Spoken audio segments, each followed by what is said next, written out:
comment, vous allez les découvrir dans cette vidéo. Salut à tout le monde, je suis Mimi Mianda. Alors aujourd'hui, je vous amène l'histoire de notre frère qui a vraiment besoin de vos conseils. C'est une histoire qui m'a fait mal, c'est une histoire qui m'a fait très mal, mais ça m'a aussi énervé parce qu'il y a des choses qu'il faut même pas demander de conseils. Il y a deux choses qu'il ne faut même pas donner l'accès. Il y a deux choses que quand tu découvres, je sais que les cœurs là, ça nous pousse à faire certaines choses que nous regrettons après. Mais quand tu vois quelque chose qui t'arrive, tu vois qu'il y a un suspect quelque part. En tout cas, il faut prendre du recul. Alors, je vais vous laisser suivre son histoire jusqu'à la fin, donner des conseils. Moi, je reviendrai tout juste après pour essayer, n'est-ce pas, de parler, d'essayer de commenter un tout petit peu sur son histoire. Mais avant de vous mettre la vidéo, je demande à toutes ces personnes qui ne sont pas encore abonnées sur la chaîne de vous abonner sur Mianda la Douce officielle et la Mianda TV, c'est ma deuxième chaîne. Allez-y vous abonner aussi là-bas. Là-bas, c'est plus Lingala. Et ici, c'est plus pour les francophones. Alors, abonnez-vous massivement et partagez cette vidéo au maximum. Laissez-nous un commentaire, laissez-nous votre avis. Qu'est-ce que vous pensez de cette histoire? Si c'était vous, à votre place, vous allez faire quoi? Et n'hésitez surtout pas de liker cette vidéo, ça permettra, n'est-ce pas, à YouTube de pouvoir promouvoir cette vidéo. Alors, je voulais suivre d'abord et puis on va se retrouver tout juste après. Suivez. Bonjour, je m'appelle Malik, j'ai 32 ans, je suis jeune cadre dans une banque internationale qui a une succursale dans mon pays et j'ai besoin de votre aide. Cela fait 5 ans que j'entretiens une relation de type amoureux avec une fille que j'aime beaucoup. Une fille que j'aime depuis que je l'ai rencontrée, une fille dont j'ai envie qu'elle devienne mon épouse. À l'époque, moi je finissais la licence quand elle commençait sur le campus. J'ai tout de suite accroché lorsque nous nous sommes rencontrés et je suis un garçon très timide mais j'ai quand même trouvé le courage de la courtiser, de lui courir après et de lui faire comprendre que je l'aimais, de lui avouer mes sentiments et elle a fini par me donner une chance. Et donc depuis 5 ans, nous entretenons une relation de type amoureux. Il faut savoir que c'est une fille que j'aime au-delà de tout ce qu'on peut imaginer. J'ai toujours été là pour elle du mieux que je pouvais. Il faut aussi savoir qu'à l'époque, je n'étais pas encore complètement stable, mais je faisais de mon mieux pour la soutenir. Elle me disait tout le temps qu'elle adorait l'esthétique, qu'elle adorait les manicures, les pédicures, les coiffures et consorts. Et donc, j'ai fait un prêt pour lui ouvrir un petit salon, rien qu'à elle. Sauf que ça, je ne lui ai jamais dit que c'était un prêt que j'avais fait. Je me suis arrangé pour avoir un prêt auprès de la banque pour laquelle je travaille. Étant donné que je suis un employé de la banque, c'est beaucoup plus facile pour moi parce que j'ai certaines garanties. Et donc, grâce à ce prêt, je lui ai non seulement ouvert un atelier dans lequel elle pouvait faire ce qu'elle aimait, mais je l'ai aussi aidé à payer sa dernière année de licence. Depuis quelque temps, je ne reconnais plus ma chérie. Je ne sais pas trop ce qu'il se passe entre nous. Je ne sais pas trop quel est le problème. Je me demande s'il y a un truc que j'ai fait qu'il ne fallait pas, s'il y a un truc que j'aurais dû faire mais que je n'ai pas fait. Et donc, je viens aujourd'hui solliciter vos idées.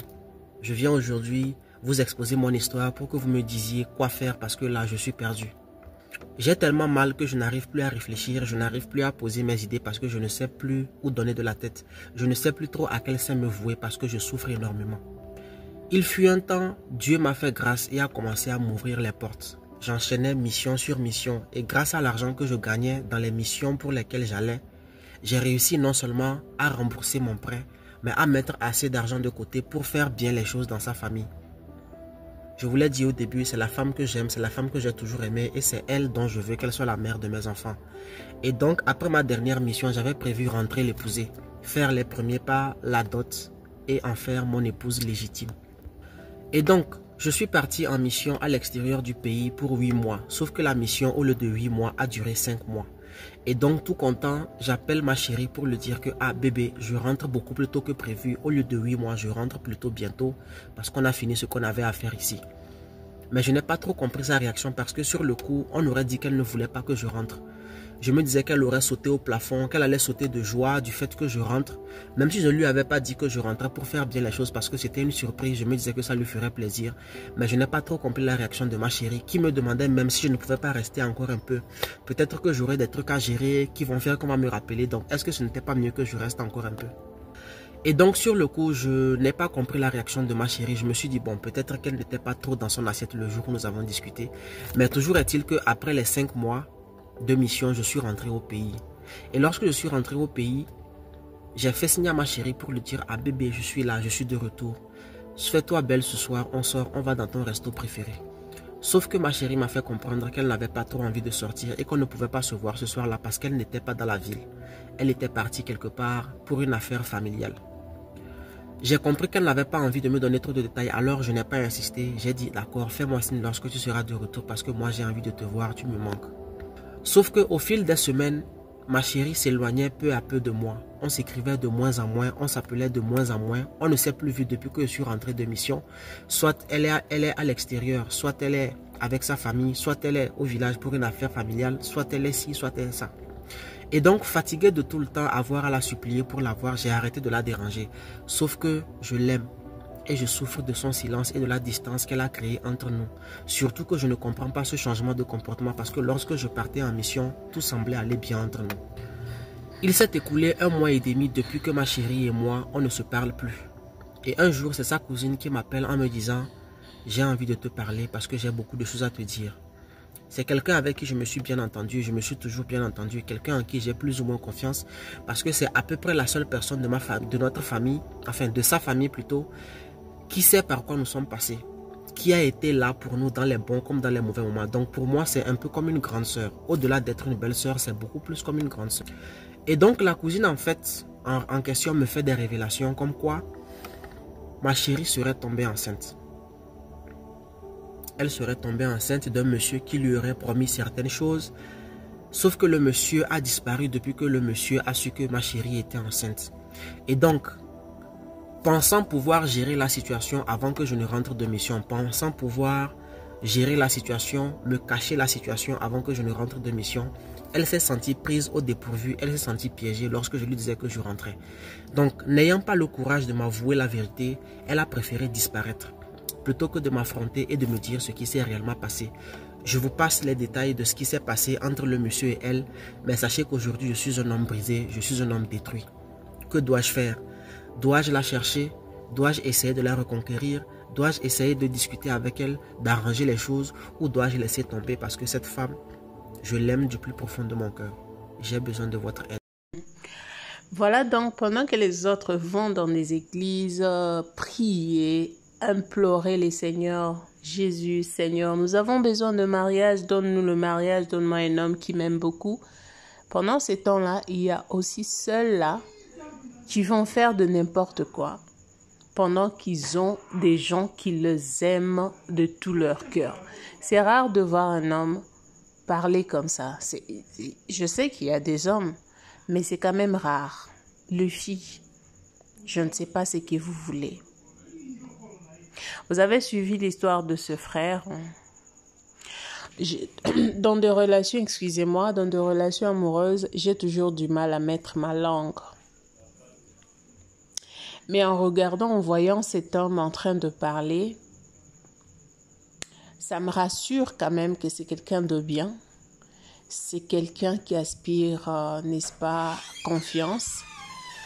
C'est quelqu'un, donc, sérieux, déjà.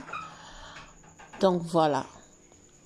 Mais ce qui m'a étonné, c'est de voir, malgré tout ce qu'il a fait, d'entendre que malgré les efforts, malgré tout ce qu'il a pu faire pour la fille, mais quand même la fille a trouvé raison de tromper ce jeune homme. Pendant qu'il y a beaucoup de gens, beaucoup de femmes, beaucoup de jeunes femmes, de filles voire même, qui pleurnichent en train de chercher qui peut m'aimer tel que je suis. Voilà qu'il y a des femmes stupides. Voilà qu'il y a des femmes stupides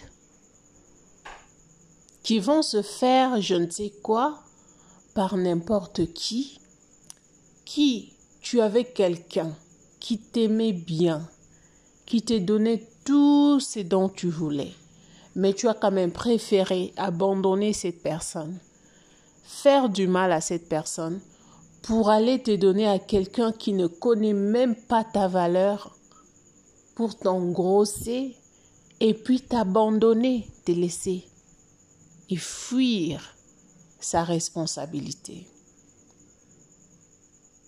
Je ne sais pas, on va parler de quoi? Je ne sais pas, on va condamner cette fille? Je ne sais pas, on va faire quoi? Qu'est-ce qu'on va dire? Quel conseil on peut donner à ces jeunes hommes? Déjà, j'aimerais dire une chose. Ça peut être un conseil pour ce gars.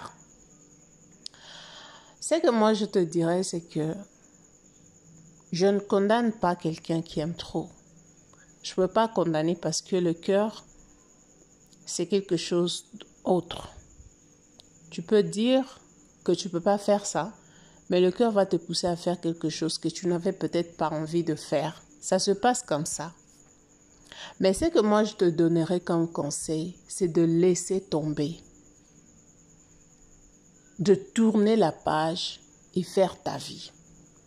Parce que quand tu vis avec quelqu'un qui connaît déjà ta faiblesse, qui sait déjà que malgré tout ce que cette personne peut te faire, tu resteras toujours là, l'attendre, l'aimer.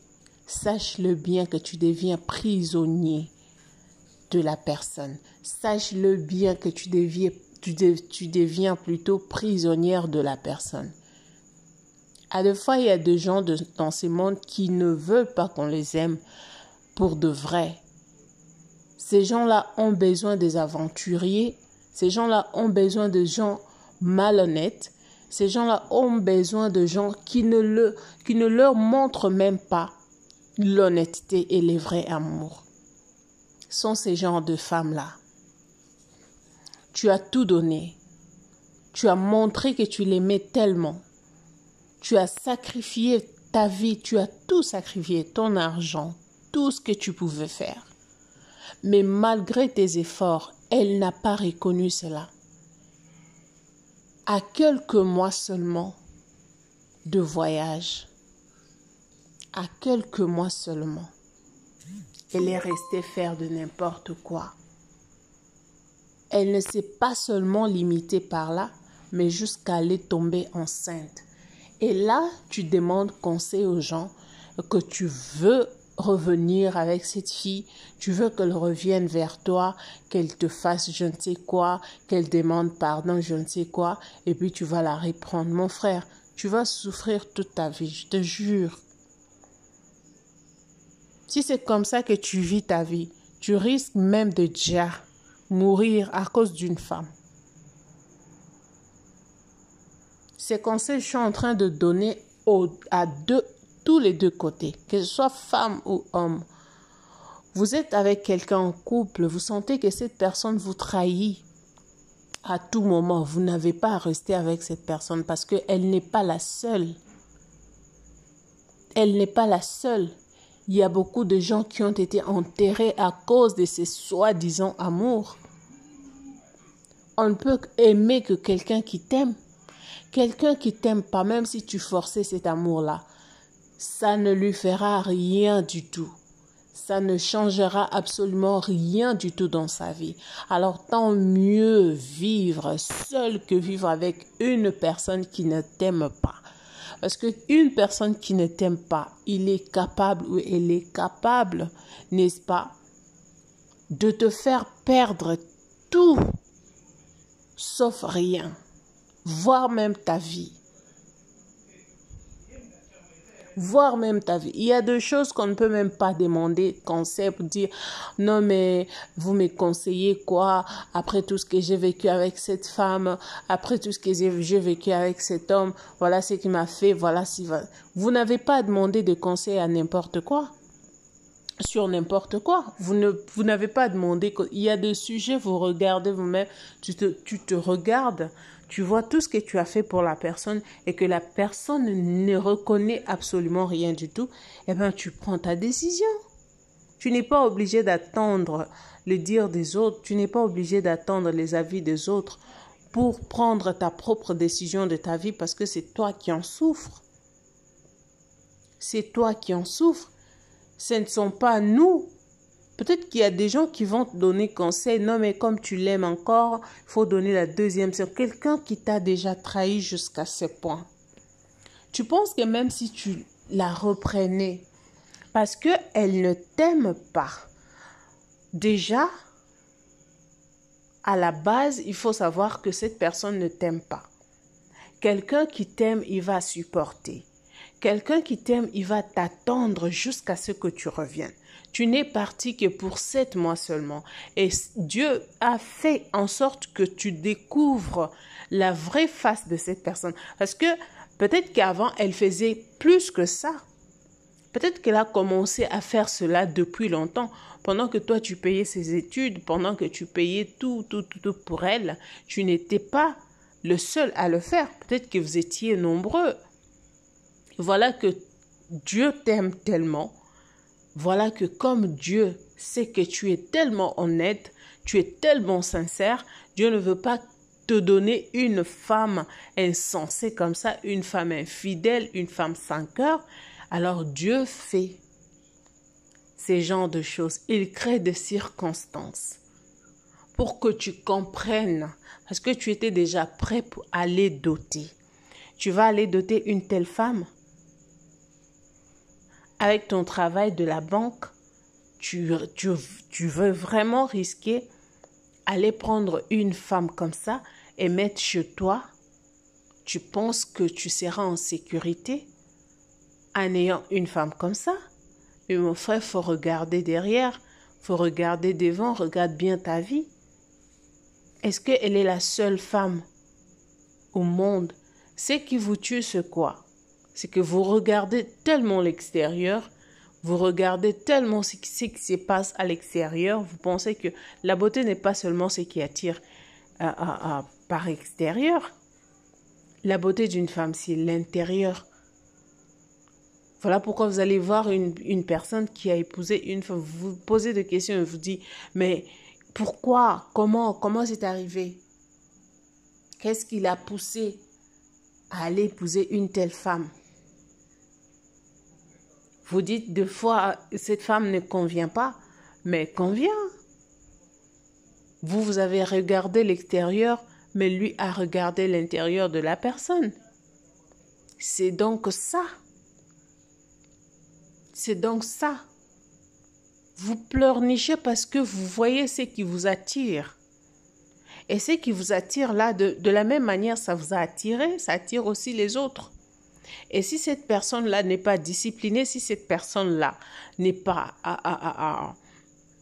bien construite en elle, alors ça sera de dégâts. Ça va être comme ça. Je ne peux pas comprendre que tu es là, tu es avec une personne, tu sens en toi que cette personne m'aime tellement. Et cette personne-là qui fait presque tout pour toi. Mais tu te décides d'aller sortir avec quelqu'un qui ne t'aime même pas. Quelqu'un qui ne connaît même pas ta valeur. Après t'avoir engrossé, il s'enfuit. Maintenant, tu n'as plus le courage de faire face à ton fiancé. Peut-être qu'il allait t'aider mieux encore. Peut-être parce qu'il t'aime encore.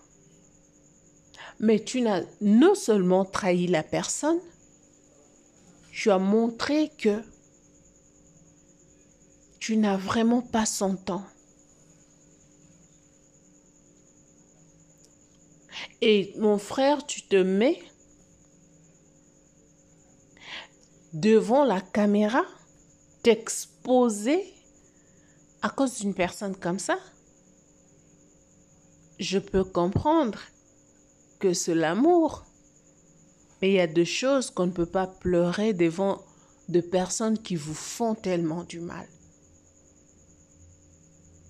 À deux fois, on ne peut pas montrer nos faiblesses devant ces personnes parce qu'elles ne nous méritent pas. Quelqu'un qui ne te mérite pas ne le montre pas que il a ou elle a de la valeur devant toi. Ça ne te mérite pas. Quelqu'un qui te minimise, qui te méprise au vu de gens, écoute, tu n'as pas son temps. Il t'aime, tu l'aimes, il t'aime pas, tu l'aimes pas. Cherche une vie ailleurs. Dieu t'aime tellement qu'il t'a montré cela parce que tu étais allé faire tes 7 mois, mais on a réduit cela jusqu'à 5 mois. C'est Dieu qui a fait ça. C'est Dieu qui a fait ça parce que tu allais épouser une dévergondée. Tu allais épouser une dévergondée. Tu penses que tu as une femme à la maison, mais quand tu n'es pas là, tu es au travail. Ce sont tes amis qui viennent pour dormir sur ton lit. Alors, il faut remercier Dieu au lieu de prendre ta caméra, mettre ta caméra et puis commencer à pleurnicher, à chercher que les gens aient pitié de toi. Non, mais c'est pas normal, mon frère. Tourne la page. Tu n'es pas moche que ça. Tu n'es pas moche que ça. Il y a tellement de femmes qui ont besoin des hommes, qui cherchent même les hommes comme vous, mais qui n'en trouvent pas. C'est ça le monde. C'est ça la nature. Ceux-là qui ont besoin de gens comme vous ne vous rencontrent pas. Vous rencontrez que ceux-là qui n'ont même pas besoin de vous, qui ne vous méritent même pas. Ce sont ces genres de personnes que vous allez donner votre cœur. Ah oui, c'est comme ça. C'est comme ça, souvent ça se passe comme ça. Vous verrez une bonne personne qui se met en couple avec une très mauvaise personne et une mauvaise personne qui ne rencontre que de bonnes personnes dans leur vie. Ça, je ne comprends pas. Ça, je ne comprends pas. Laisse-moi te dire que tu as encore l'âge. Fais ta vie, arrête. Et je suis en train de parler aussi aux autres qui se retrouvent dans la même situation, que ce soit femme ou homme. Prenez conscience. Ne laissez pas vos sentiments vous diriger. Ne laissez pas vos sentiments vous diriger. Prenez soin de vous, prenez soin de vos cœurs. Parce que le cœur, c'est la partie la plus importante qu'il faut protéger jalousement. Vous voyez quelqu'un qui vient pour vous faire tout ça là, en tout cas, mettez-le hors de votre vie. Quelqu'un qui ne vous mérite pas, qui vous trompe jusqu'à ce point, malgré tout ce que vous faites pour la personne ne reconnaît pas du tout. Alors, mettez la personne dehors de votre vie. Mettez cette personne en dehors de votre vie. Vous n'êtes pas obligé de rester avec quelqu'un qui ne vous aime pas.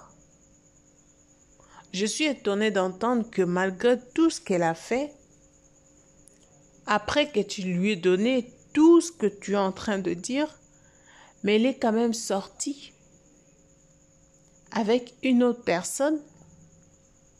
Et toi, tu prends ta caméra, tu te mets là en train de parler, chercher à revenir avec une femme comme ça et tu demandes conseil. Je ne te blâme pas. Je ne peux pas te blâmer non plus parce que je comprends ce que tu ressens, ce que tu peux ressentir en ces moments parce que tu es quelqu'un qui aime trop. C'est ça le mal avec des gens qui aiment trop. Vous aimez, vous ne serez pas aimé comme tel que vous, ce que vous donnez aux autres ne vous sera jamais donné. C'est ça la loi de la nature, c'est comme ça. Vous vous donnez à une personne qui ne vous aime pas. Vous cherchez à ce que cette personne puisse vous aimer aussi de la même manière. C'est impossible. C'est impossible. Vous cherchez à vous réconcilier avec une telle personne, mais vous allez vous mettre en prison. Vous allez vivre le calvaire durant toute votre vie, le reste de votre vie. Vous allez vivre ça en calvaire. Vous allez vivre le calvaire en essayant de forcer l'amour. On ne peut pas forcer l'amour. L'amour ne se force pas du tout. L'amour ne se force pas. Et ne peut pas aussi se forcer. Si vous commencez à forcer quelqu'un à vous aimer, sachez très bien que vous commettez une erreur très grave. Parce que vous serez esclave de cette personne. Vous chercherez toujours à convaincre cette personne au fur et à mesure. Chaque moment, chaque fois, vous serez toujours condamné à chercher, n'est-ce pas, à convaincre cette personne que je t'aime, que je peux vivre avec toi, que reste avec moi, que ci, que ça. C'est une erreur grave. Vous sentez que cette personne ne vous aime pas, détachez-vous de la personne. Ne cherchez pas de conseils. Parce qu'il y a pas de conseils à vous donner. Le conseil qu'on peut vous donner, c'est que ne jamais revenir avec cette femme. Parce que c'est Dieu qui a permis que tu puisses voir cela. Peut-être que tu allais te mettre dans quelque chose que tu ne sais pas comment t'en sortir. Tu ne sauras pas comment t'en sortir. C'est très grave. C'est vraiment grave. Vous découvrez quelque chose comme ça, mais vous voulez quand même rester dans cette relation-là. En tout cas, est-ce qu'on peut faire ça? Est-ce qu'on peut vraiment faire ça? Protégez-vous, les femmes comme les hommes. Protégez-vous. Bonjour, je m'appelle Malik, j'ai 32 ans, je suis jeune cadre dans une banque internationale qui a une succursale dans mon pays et j'ai besoin de votre aide. Cela fait 5 ans que j'entretiens une relation de type amoureux avec une fille que j'aime beaucoup, une fille que j'aime depuis que je l'ai rencontrée, une fille dont j'ai envie qu'elle devienne mon épouse. À l'époque, moi je finissais la licence quand elle commençait sur le campus. J'ai tout de suite accroché lorsque nous nous sommes rencontrés et je suis un garçon très timide mais j'ai quand même trouvé le courage de la courtiser, de lui courir après et de lui faire comprendre que je l'aimais, de lui avouer mes sentiments et elle a fini par me donner une chance et donc depuis 5 ans nous entretenons une relation de type amoureux. Il faut savoir que c'est une fille que j'aime au-delà de tout ce qu'on peut imaginer. J'ai toujours été là pour elle du mieux que je pouvais. Il faut aussi savoir qu'à l'époque je n'étais pas encore complètement stable mais je faisais de mon mieux pour la soutenir. Elle me disait tout le temps qu'elle adorait l'esthétique, qu'elle adorait les manicures, les pédicures, les coiffures et consorts. Et donc, j'ai fait un prêt pour lui ouvrir un petit salon, rien qu'à elle.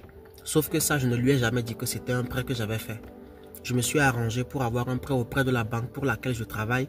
Étant donné que je suis un employé de la banque, c'est beaucoup plus facile pour moi parce que j'ai certaines garanties.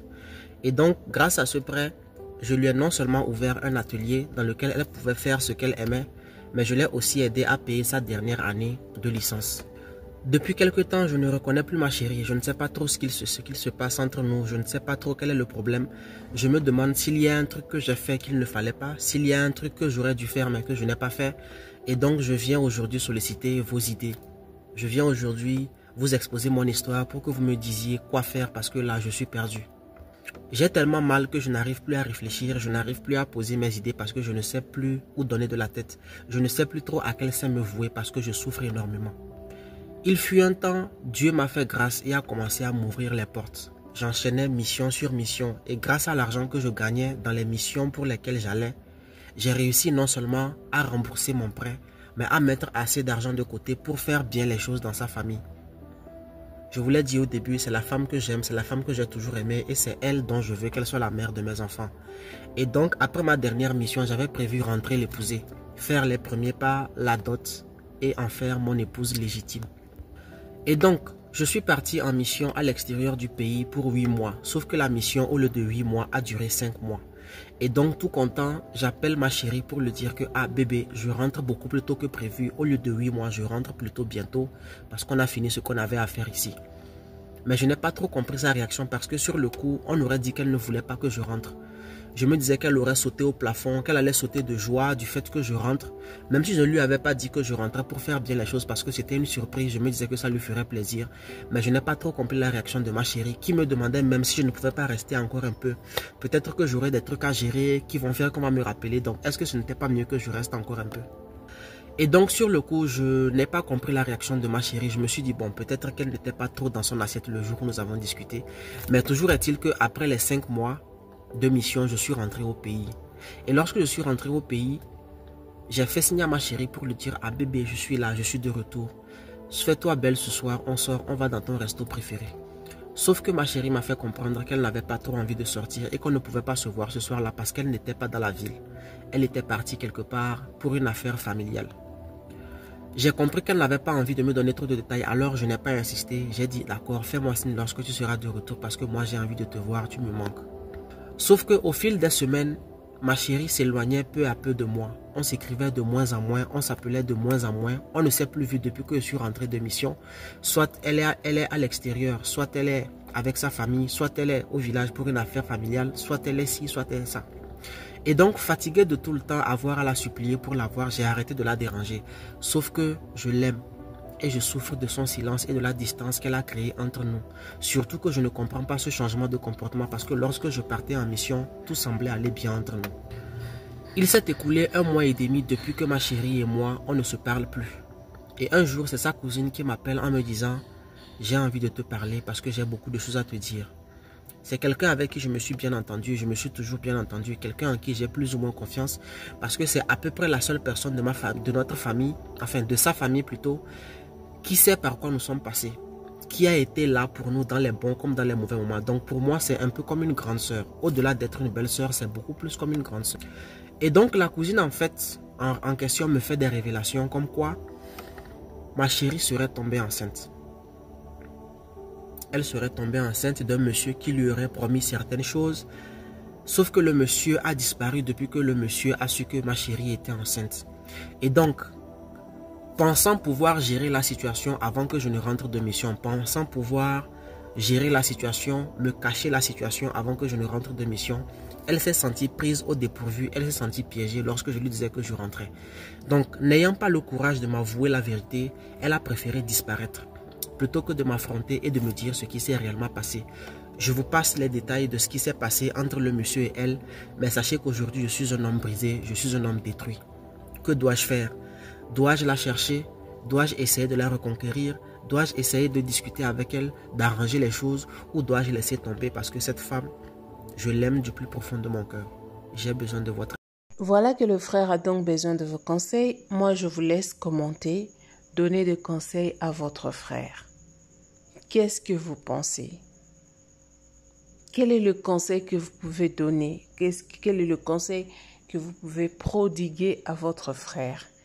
Qu'il revienne, qu'il reprenne la relation ou qu'il laisse tomber? Il a donc besoin de vos conseils.